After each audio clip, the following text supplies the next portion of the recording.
Hello, everybody. Hope you're doing well today and having a fantastic conference. I'd like to thank you for joining us for this session we're going into right now. This one is all about tourism and the LGBT plus market. We are going to be talking about building a future-ready tourism workforce. In this session, we'll talk about a few things. The CGLCC's tourism resources, including LGBT plus diversity and inclusion workshops, market-ready seminars, and an accreditation program that can help businesses better prepare for the rebound of the tourism economy. We'll also share some insights about the LGBT plus travel market, as well as some specifics on how destinations and small businesses, which is a very important one, the small businesses, can be better prepared to welcome LGBT plus allies.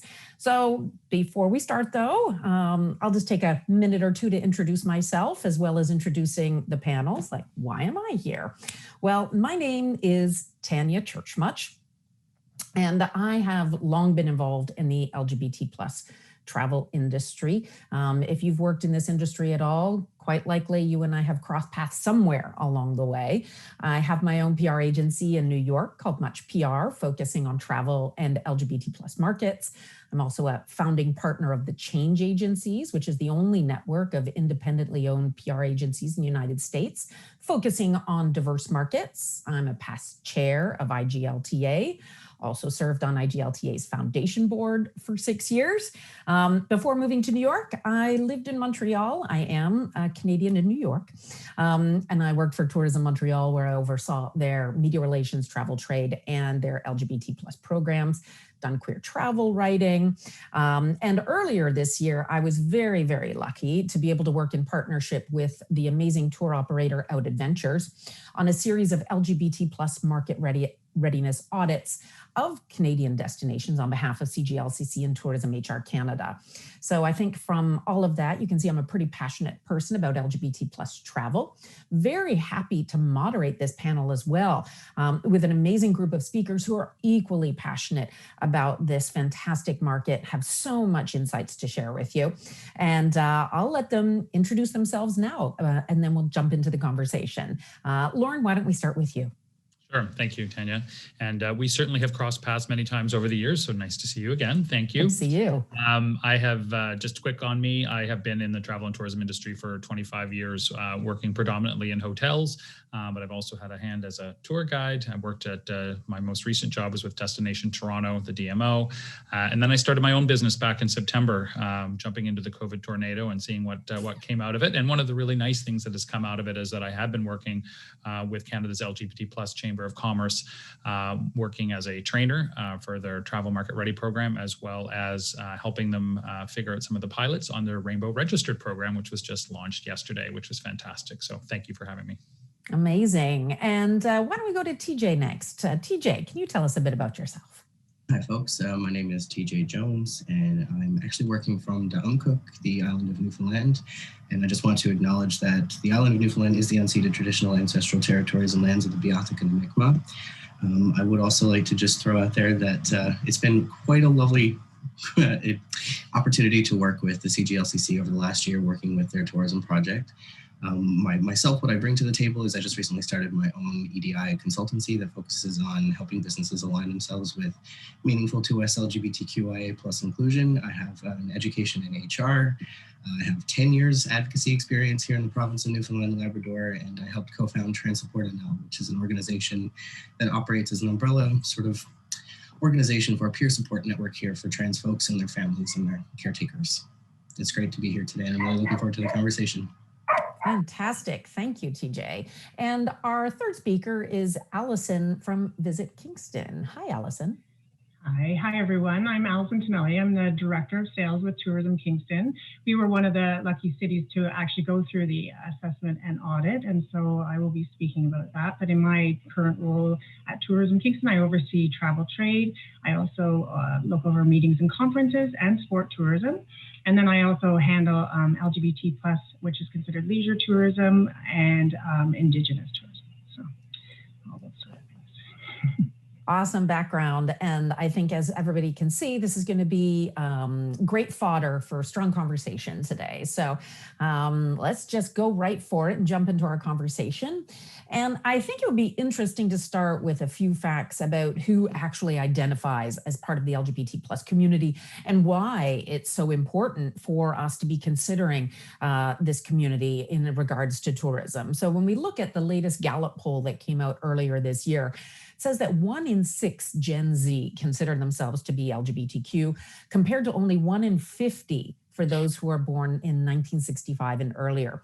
People are becoming more comfortable with acknowledging this part of their identity. So businesses and destinations really have to take this into consideration if they want to ensure the long-term success of their organization and their destination. So taking this thought into consideration, Lauren, what can you tell us about what differentiates the LGBT plus traveler from the non-LGBT plus traveler? Well, I mean, first of all, LGBT plus travelers, there are certainly many traveler archetypes within that. But I think in general, if you wanted to make some big umbrella statements, I do think that LGBT plus travelers tend to be a little more eager and adventurous.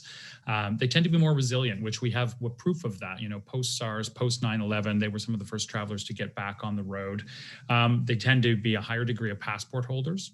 They tend to have a higher disposable income. And a lot of that could be chalked up to the fact that most, certainly not all, but most LGBT plus travelers may not have children, so they have a little more money to spend on some of their leisure activities. And I also think that the LGBT plus traveler is a little bit more risk tolerant. You know, many of us have traveled to places perhaps that we weren't feeling 100% safe, or we weren't comfortable 100% being ourselves, which is unfortunate, but it is the reality, and many of us still did travel with that. So I think there is a little bit more of a sense amongst the LGBT plus traveler that it doesn't have to be perfect to go. Let's just go. Now, you were talking about how some of their spend is a little different, the double income, no kids, lots more passport holders. But at the same time, their experiences don't really change that much from the mainstream traveler, though, right? When we're looking at the activities, the things they like to do. No, it's interesting. We like to do. Yeah, the CGLCC did a survey back at the beginning of 2020, just prior to COVID, talking about, you know, what is it that you look for in travel? And, you know, in the top 10, there was the same things that you would think about amongst mainstream travelers. You know, there's food and drink, there's culture, there's this, there's, you know, adventure. But the bookends were interesting to me. So at the top of the list, which you wouldn't see in the mainstream traveler, is that safety and feeling a sense of welcome and security is the number one thing that LGBT plus travelers would look for. And then towards the bottom of the list, which was actually a little surprising to me, was LGBT plus culture and events such as a Pride festival. Still important and something that was on the list, but everything else in the middle was the same thing you'd see as a mainstream traveler. So in theory, the spend is, you know, what they're looking to do is more or less the same.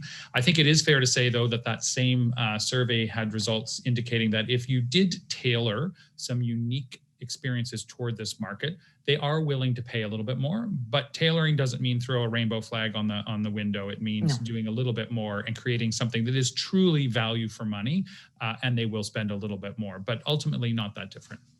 Now, you talk about value for money there. Can you talk to us specifically about the value of the LGBT plus customer as it relates to hotels and small businesses? Well, I just think, you know, any small business, and from my hotel background, I can tell you the number one thing you want is a loyal customer. That's, you know, return spend. That's what you're after. And, you know, the LGBT plus traveler has the ability to be the most loyal of customers. If you earn their trust and you show them that you understand, you know, where they're coming from, and using, you know, for example, the right language when addressing them or giving them services that they need, they will return. So the value of those customers, number one, of them personally returning, is huge. And then the other part that's interesting from that survey is other LGBT plus travelers, word of mouth, blogs, you know, ratings by other LGBT plus travelers, it travels. So the influencers, whether you're actually an official influencer or not, it's strong in the LGBT plus travel community. Absolutely. And, you know, let's just build off on that. And, you know, we're looking at the clientele, we're looking at how it is a great opportunity for the hotels and for the businesses. But often we see that how do we get these people to come back? How do we make them feel comfortable? And a lot of it comes down to even language, how you are welcoming these visitors, how you understand their needs and can address them in a way that is appropriate and useful in the environment. And TJ, you have facilitated a number of diversity and inclusion and travel market readiness seminars with the CGLCC. You also wrote the Inclusive Policy and Practice Guide in the Tourism Toolkit. Can you tell us what the programs are and what some of the biggest takeaways that folks have had when it's come to this training? Yeah, absolutely, for sure. The D&I workshops, market readiness seminars, and tourism toolkit, they were all components of this larger sort of broader strokes tourism project that the CGLCC did in partnership with Tourism HR Canada. Just wanted to give a shout out to Tourism HR Canada. It was a really great partnership and it seemed really amazing to sort of watch how it developed and worked. The D&I workshop specifically, it just sort of provided a bit of an overview of the LGBT plus market. It talked a little bit about it, or provided an intro to the language and terminology related to the various communities that fall under the LGBT plus acronym. We tend to talk about it as this monolithic community, but it is reflective of a number of different communities and sort of interactions there. And it also provided a bit of a discussion of workplace and customer service inclusion best practices by taking folks through case studies and discussions around that. It's a really interactive 4-hour program. It was a wonderful thing to be able to facilitate. I got to meet so many cool people across the country facilitating those sessions. So it was really great to be a part of that. The Market Ready seminars were actually informed by the CGLCC's 2020 survey that Lauren mentioned a moment ago. It was broken down into 2 sections. The first one was an exploration of the LGBT plus travel market. So broke down travel habits, destination motivators, the different traveler archetypes that Lauren also mentioned, the value of this market to Canadian tourism, and the current industry best practices by, again, taking folks through some examples of what's being done around the world. The second part was an LGBT plus tourism development toolkit, which I cannot expound the virtues of enough. It was a beautiful resource. It has so many amazing things and tips and tricks in it. And that talked a little bit about the key considerations in developing a successful LGBT plus inclusion strategy for tourism, which really highlighted the need for authentic collaboration with LGBT plus communities, which I think is a really important thing, just sort of reflecting we can't do things for a community without involving that community and figuring out how to do that meaningfully and authentically. Talked a little bit about the need for D&I training, which sort of reinforces the requirement for the D&I workshop, and also talked about proactive and inclusive marketing strategies that tourism operators could actually integrate into their practices. Second shout out, there's actually a pre-recorded version of the seminar available on the CGLCC's website, which Lauren co-hosts, and I would recommend. Please do check it out if you have a chance. The Tourism Toolkit was a suite of 13 developed resources that was again developed in this partnership with THRC. There's a number of different ones available there. It's available for CGLCC members. It was sort of such an honor to be able to sort of stretch my legs and figure out how to promote inclusive D&I practices through the practice and policy one that I helped write. But it has the business case for LGBT plus inclusion, a resource around trans and non-binary inclusion, glossary of terms, allyship resources, also a series of different business practice specific guides like procurement, marketing, starting an ERG or an employee resource group. Then also provides guidance for building LGBT plus products and tours, and a text guide of all of the things that were talked about in the Market Ready seminars. The biggest takeaways from the training, I think, was there was definitely an interest in exploring the terminology. People were really concerned about saying the wrong thing or creating inaccessible, unsafe space by not knowing any better. And I think it was really beneficial for folks to have the space to ask the questions that they're just always wanting to ask. But there was also a lot of appreciation for the space to sort of create that supportive network amongst themselves in terms of like the participants working together, supporting each other, having that space to realize, okay, we're trying, we may mess up, but at least we got each other's backs, that sort of approach to it. A lot of folks really appreciated having their instincts affirmed, actually, in terms of how they were applying themselves to their inclusion practices. And I think there was definitely an appreciation for a bit of an exploration of gender identity, talking about gender identity and gender diversity. That's something a lot of folks have a lot of questions about.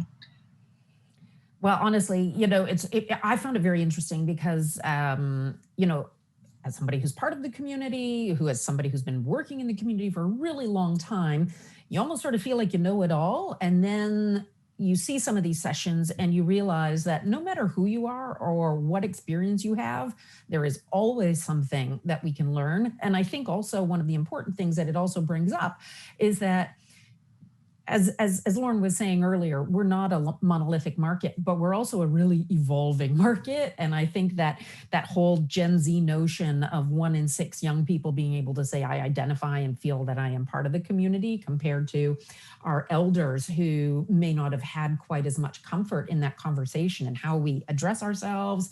And, you know, even me as a middle-aged queer person, you know, trying to have a conversation with a 16-year-old who identifies in ways I couldn't have imagined years ago. Your sessions really do open the door to that conversation. So I really encourage people who are considering these things, definitely check it out. And so that kind of leads me into another question for you, TJ. What are some of the actionable steps people can take when it comes to welcoming an LGBT plus traveler? Well, being mindful of the time, because that is something I could probably talk about for about 3 hours in another call. But I would recommend folks check out the Market Ready seminar. It's a free resource that's available on the CGLCC's website. It takes you through a really just an amazing list of resources and suggestions and proactive tips that you can incorporate into your practice. But you know, beyond that, one of the things that I would recommend that I try and encourage businesses to do is to look at their actual existing organizational knowledge. So what is the organizational frame of reference and understanding of this community? I know that's sort of like a theoretical concept a little bit, but look at whether or not your business understands the legislation that's in place, understanding the experiences of 2S queer and trans folks, and you know what it is to navigate employment as a member of these communities, because understanding all of that sort of approach can really inform what practices in the environment that you're creating, which in turn makes it more welcoming for queer trans 2S customers as well. So look at the research that's happening elsewhere for this market and explore what's being done well and where businesses may be struggling so you can know what to avoid. Involve your staff in building and implementing an LGBT plus inclusion strategy, because that buy-in will hopefully lead to a little bit more commitment to actually embodying that strategy across your business. And then respectfully connect and engage with your local LGBT plus communities. It's really important to know what's going on contextually for the environment and the community that you're trying to support, wherever it is that you may be. Recognize important days to that community. See if there's ways that you can partner to offer inclusive packages that also support that community. Donate if you can. You know, we'll always throw always important, right? But yeah, I just think that those are some of the, you know, surface level things, but there are definitely a lot more options out there, and just do a bit of research and look into it. Perfect, thank you. So we've taken the approach of, you know, the educator side so far in the conversation. But I think now it would be really helpful to talk with people who have actually gone through these processes and have been able to experience the learning. And, you know, Allison is a great person to talk to us about this, because many Canadian DMOs, including Tourism Kingston, recently completed the CGLCC LGBT plus market readiness destination audit. And as I mentioned, I was lucky enough to work on this project with Out Adventures and oversaw a number of these audits. And they really are an amazing tool for destinations. Now, Allison, Tourism Kingston, your partners, went through not only the audit, but the diversity and inclusion and the market readiness programs. Can you tell us a little bit about the destination audit process, what it was like, and why as a DMO it has been so important for Tourism Kingston to go through this process and all of the offerings from CGLCC for tourism? Yeah, absolutely. First of all, I will say that the process itself was incredibly well organized. And Yay. Robert it was so amazing. And Robert from his team from Out Adventures was like, it was just so clear and concise and laid out perfectly. Dates were provided, everything was set up.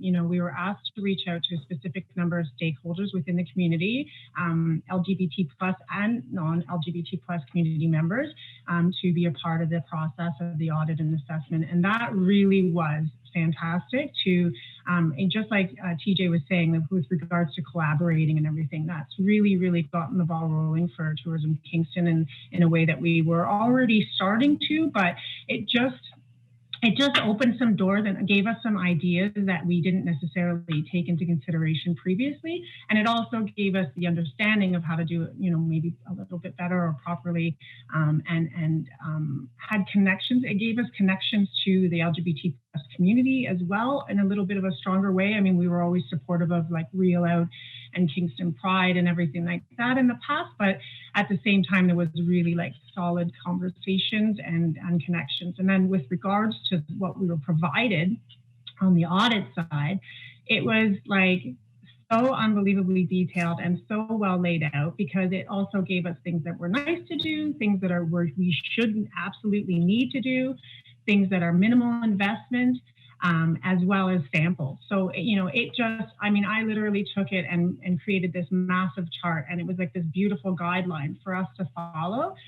So that was really, really helpful for us, because it just made us feel like we were in the right direction, right? But we just needed to go a little bit further, and we need to still go further. So that's incredibly important to us here. And so that was amazing, because the thing is that like tourism, it's not like you're not going to do tourism. You're going to go to a city and see, you know, go into that small business or go in, you know, so it's important that everybody sort of is following the same path in order to be as welcoming and as inclusive as possible. And if you don't mind, I have slides to show. I just put them up. Yeah, because I'll show you a little initiative that we did that just recent. So Tourism Kingston has a merchandise line that we started in January. Now, originally, right from the beginning when we started it, we included a Pride shirt, but then we really wanted to do something more for June. So what we did was we reached out to our LGBT plus stakeholders that were involved in the audit and assessment, and we brought forward all the designs and everything of the t-shirts. And you can just scroll through maybe the slides just to see the next slide there. You can sort of see. And then what we did was we specifically asked those stakeholders if they would be our models for this campaign. So it's really involving and collaborating and making sure that everybody is happy about which direction we're going. We're also going to do a beautiful video that's this gorgeous, authentic video, and we're going to have that hopefully out within the next week or so. And then these hearts, the last thing is when COVID first hit, we went out and we purchased hearts for all the businesses downtown, but we specifically purchased them and then provided them to businesses in the Pride flag, so that we knew in the future in June they could light them and it would be the Pride flag. But now we've actually also added in the decals on the inside. So it's just an example of like a tangible effort that we have come together with the stakeholders from this audit and assessment to create something that we're all pretty proud of. So. Oh, that's amazing. Honestly, it makes my heart sing when I hear you talking about all of this, because you know, people should know this audit process is a substantial effort that you guys do, that your partners do, that your small tourism businesses do. You know, it's a multi-month effort, and to know that it is as helpful as we'd hoped it would be for you. And it also, and I hope you found this also, you know, for me, it was surprising to see like what a vibrant queer community you actually have in Kingston. Absolutely. You know, these smaller towns, we don't always even know everybody who's there. And so that was great to see. And, you know, rolling off of that though, seeing as how we are really focused on not only tourism, but small businesses and tourism in this conversation, how can small businesses work with their DMOs to be part of the process when it comes to LGBT plus market readiness? Yeah, I think that's the number one thing. Like, I mean, first of all, every DMO is different. So that's sort of, you know, depending on where you are, I think it's sort of doing a little bit of research to find out how your DMO is run. Some of them are run through the city. Some of them are separate entities like Kingston is. We're at like an arm's reach of the city though. So we do work alongside the city, of course, all the time. So it's really important for them to, you know, small businesses to reach out to the DMO, find out who they are. The BIAs in cities are also a huge help for this sort of, you know, these sort of endeavors as well, because I think that they can help out, and we always work alongside business associations, always, because like I said previously, and I mean, it's not a tangible entity, tourism, right? We need the small businesses, we need the restaurants, we need the hotels, we need the residents of the city. We need everybody to be, to be as welcoming as possible, right? So that is, if everybody's sort of following that sort of same path and understanding and taking these types of courses and everything like that, that really, or these guidelines that are offered, they're amazing. They really are amazing. They just explain everything, and they're just amazing tools to help us along the way. So it's important that the small businesses are just as much included, because really, truly, I can go out and sell Kingston, but it's the small businesses that are welcoming everybody in their doors. So absolutely. So if there's one takeaway I do want to share to any of the small business owners, whether or not you're a tour operator, a restaurant, theater, anything like that, is for sure 100% out. Reach out to your local DMO or your provincial marketing organization or your regional marketing organization, because they can get you on that pathway to conversation. And so I'm really happy, Allison, that was a good experience for you. And, we talked about some other CGLCC programs earlier, but TJ, we didn't touch on the Rainbow Registered Accreditation Program, which is another really great opportunity for all destinations and businesses who are looking for a national guideline conversation. And so if anybody missed out on the session on Rainbow Registered on Monday, can you give us an overview of that program as well? Absolutely. I think I can only really speak from a Newfoundland and Labrador context, but I think this sort of project and program is sort of a unicorn for the queer and trans communities. The idea of actually having accessible businesses all in one place where you can find that you can go and be welcomed and be safe.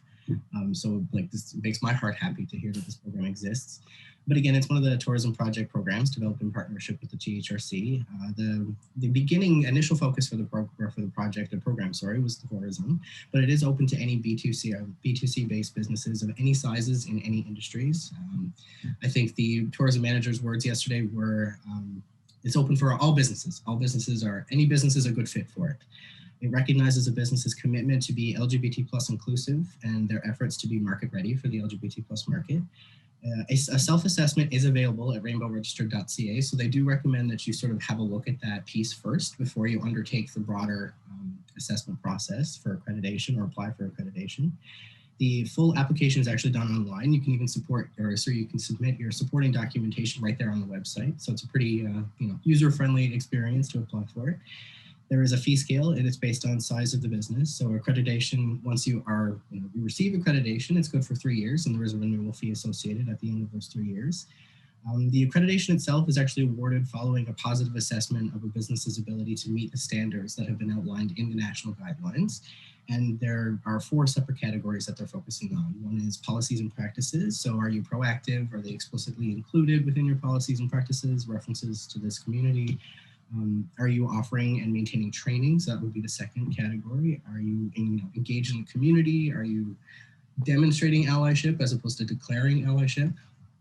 Are you committed to inclusive leadership within your business? So is that demonstrated beyond your day-to-day operations? And the fourth and final category is, do you have a culture of inclusivity within your organization or your business? So does your culture actually demonstrate in its bones LGBT plus inclusion, as opposed to just that sort of lip service, rainbow sticker on the door sort of approach to it? One of the benefits of this program is, even if you aren't successful in your application for accreditation, they don't leave you high and dry. They do provide a great deal of feedback that can guide you in terms of how you can prepare to be accredited, the steps you may need to take. And they provide that through a lot of the programs that the CGLCC offers in and of itself. So I'm super excited about this. I'm really hopeful that it gains some traction here in Newfoundland and Labrador. I know I will be screaming it from the rooftops as much as I can, but it should be a really great program to see as it continues to roll out. Fantastic. Thank you. And I appreciate you taking us through all of the different steps and the approaches, because, I think some people in the past, thought about, oh, these accreditations are just, you pay $200 and you get accredited. But, this is a real step-by-step process that folks have to go to. And it really does show an authenticity and a power to what this accreditation program can be. And I liked also how that you talked about, it really is open to everybody. But Lauren, taking your hotel background into consideration, and also your understanding of small businesses, why do you think it's especially important for those kinds of businesses to participate in this Rainbow Registered Accreditation Program? Well, I think all of you have already answered it in different ways. I think Tanya, you said you don't know what you don't know, and I think that applies to any of those businesses, big or small.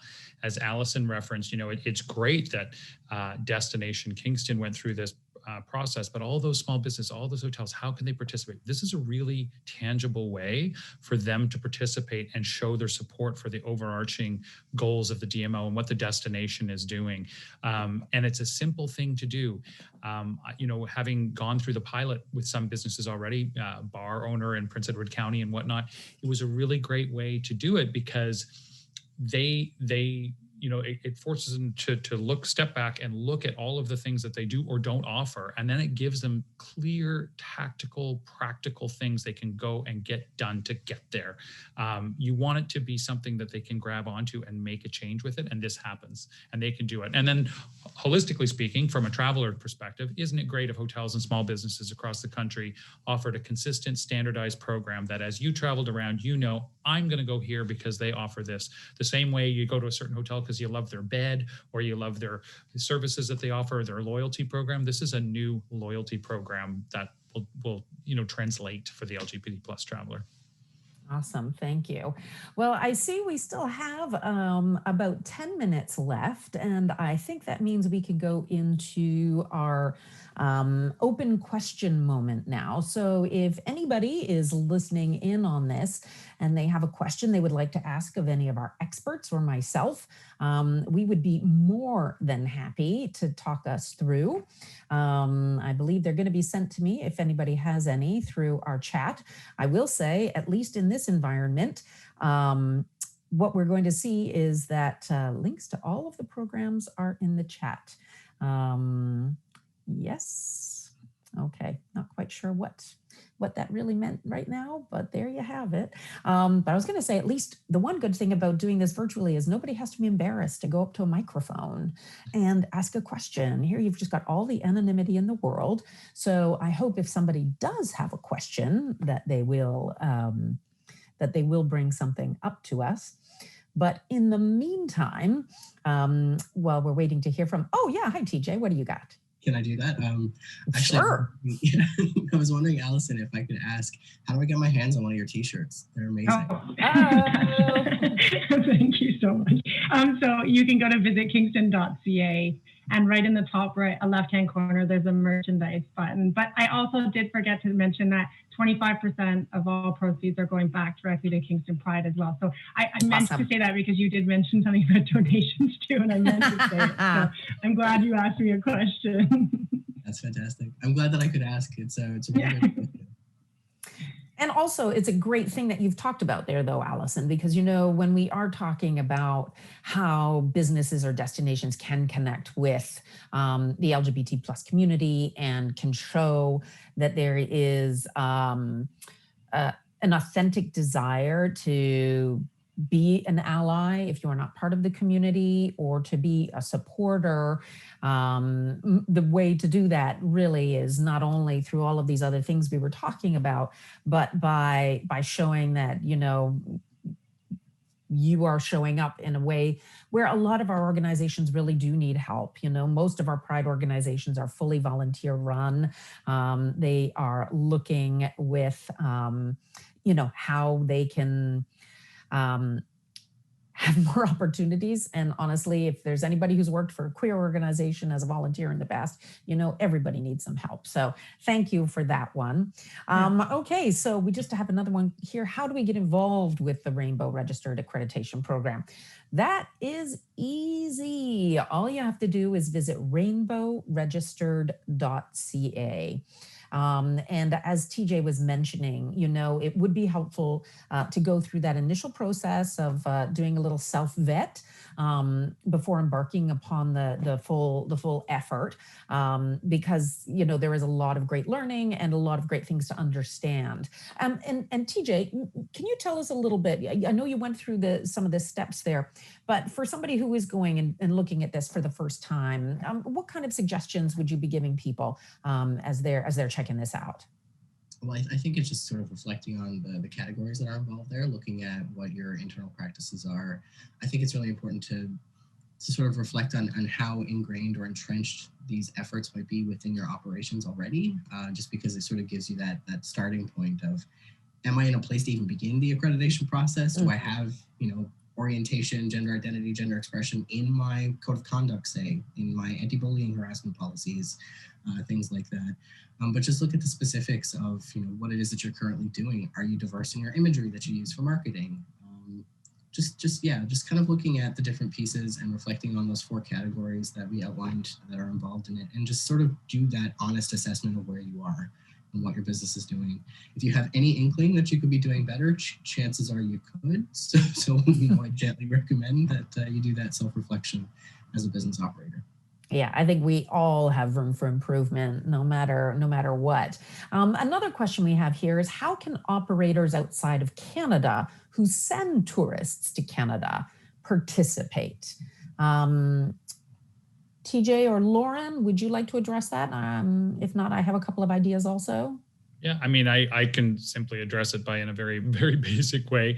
Just contact the CGLCC and look at what their programs are that they offer, because I wouldn't stake my left arm on this, but I think that if you are outside of Canada, the diversity and inclusion programming, for example, is just as relevant to you if you're based outside of Canada as you are inside of Canada. And I think they'd be more than happy to talk to you about putting on a program with you. So.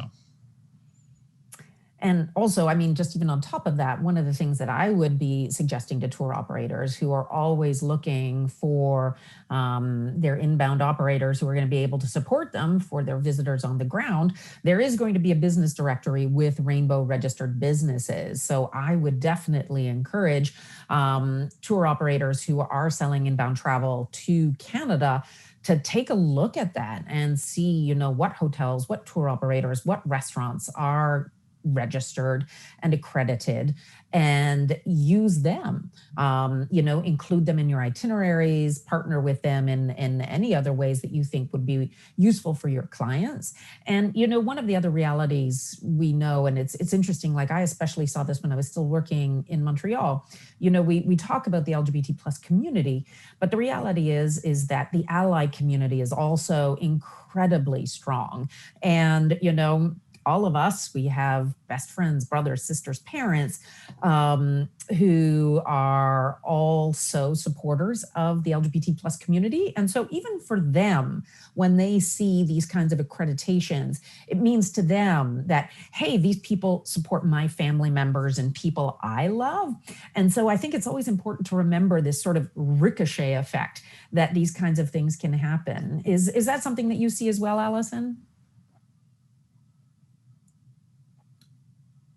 Whoops, looks like Allison has frozen for me. Is anybody else? Oh, no, I think she looks frozen too. Well, you know what? This is our 21st century COVID initiation by fire in this presentation. But, Lauren or TJ, I would love to hear your thoughts on that as well. Yeah, I mean, I think absolutely. It's funny, we were talking earlier about Out Adventures, who did some of the destination audits. And I remember talking to Robert Sharp, who runs Out Adventures, and he did that as a Canadian, taking Canadians outbound. He would engage in some of those practices, with the, talking to some of his tour operators outbound, saying you need to get some sort of certification or some sort of training so that I feel comfortable sending my travelers to you. And that, it did create this sort of dynamic where people were all signing up and getting involved. So I think it could certainly work this way coming back, and it's important that it does. Absolutely. TJ, did you have anything you wanted to add there? Well, I was hoping Allison had joined us again. Oh, hi, Allison. Okay. We don't know if you heard the question or not earlier, but one of the things we were talking about was, how even for allies, seeing things like an accreditation program or seeing somebody being accredited is important for them. They also want to support businesses that they know will then support people that they love and,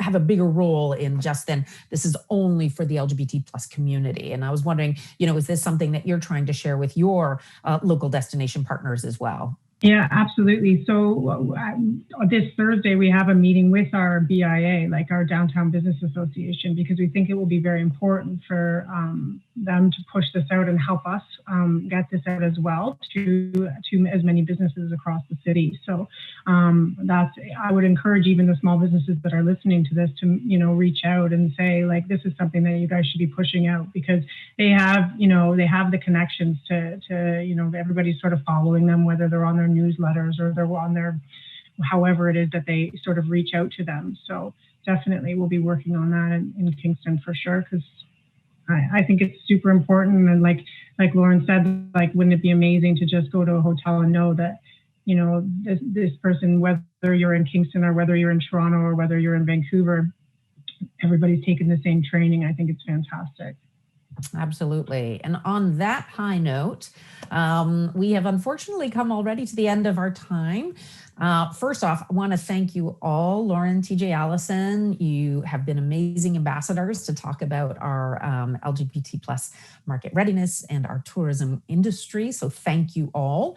And I'd like to thank those of you who are listening in today, because it's by sharing our experiences and our conversations and our knowledge that we're going to continue to make this world a better place for LGBT plus visitors and for their friends and allies. And as a reminder, if you'd like to learn more about any of these tourism readiness programs that are offered by CGLCC, I'd encourage you to visit their website, and you'll find all of the information there. Honestly, it is so useful and so much to learn, even if you've been in the industry. And so encourage you to check it out. And thank you again, and enjoy the rest of the conference. Have a great day, everybody.